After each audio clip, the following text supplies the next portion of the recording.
been almost 10 years since we've last seen Max Payne, but now he's back, and it's safe to say he's looking better than ever. But not quite literally. If I were to speak literally, I'd say he's looking horrible, but that's not necessarily a bad thing.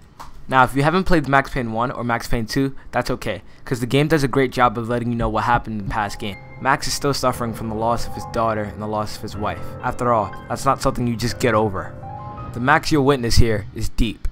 The narration in the game is a key thing that shows this, and McCaffrey's role as Max Payne emphasizes it. I mean, the voice acting is great all throughout the game, but during the cutscenes is where it seems to shine the most. Exactly what it sounds like! As I mentioned before, there are times where the game will go into a narrative state, and you'll hear the story solely from Max Payne's view.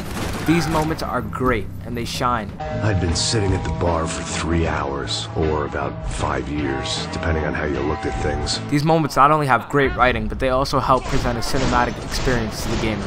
I can't lie, I didn't think I was going to be able to get into the gritty ex-cop kind of vibe thing, but the game quickly won me over due to the narration and the story. It does a great job of pulling you in.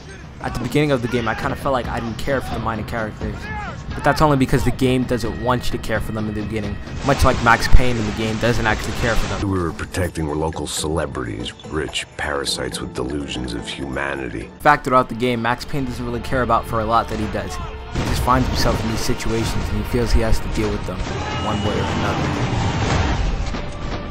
Although the game does have good voice acting, good writing, and perfect narration, overall it can be argued that Rockstar could have went in a different direction and advanced the Max Payne franchise as a whole, instead of just making a Max Payne 3 game that didn't really feel connected to 2 or 1.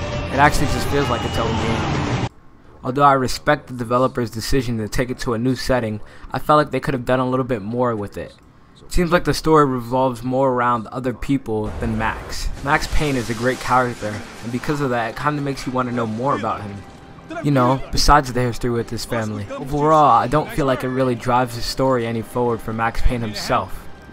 The only reason I'm saying this is because I fell so much in love with the character of Max Payne. I just wish I could have seen more. This may be why at the end of the campaign I always felt like there was something missing. Although the campaign does have a conclusion, and it is a very satisfying one, it's just not satisfying for the right reasons. Meaning, I was satisfied with the way it ended for Max Payne, I just wasn't ready for it to end. I wanted to know more about Max Payne, and I wanted to be in his shoes for just a little bit more longer.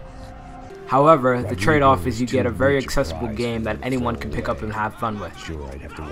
Not much can be said about the gameplay for Max Payne 3, besides the fact that it's perfect. Everything about it is fluid and it just works.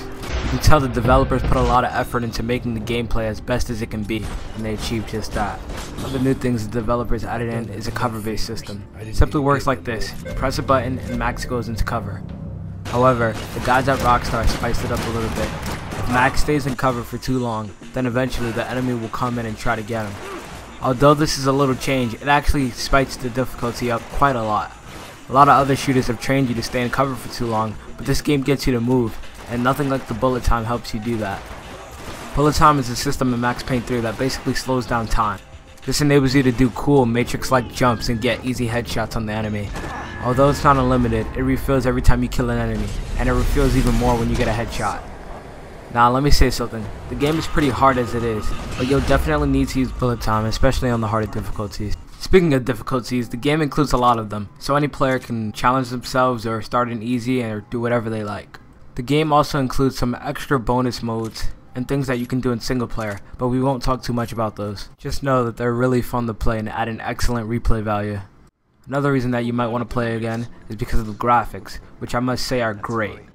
Okay, so maybe a lot of people don't replay games for graphics, but Max Payne still has some great visuals. Each character along with each level looks unique and different, especially the character models in multiplayer.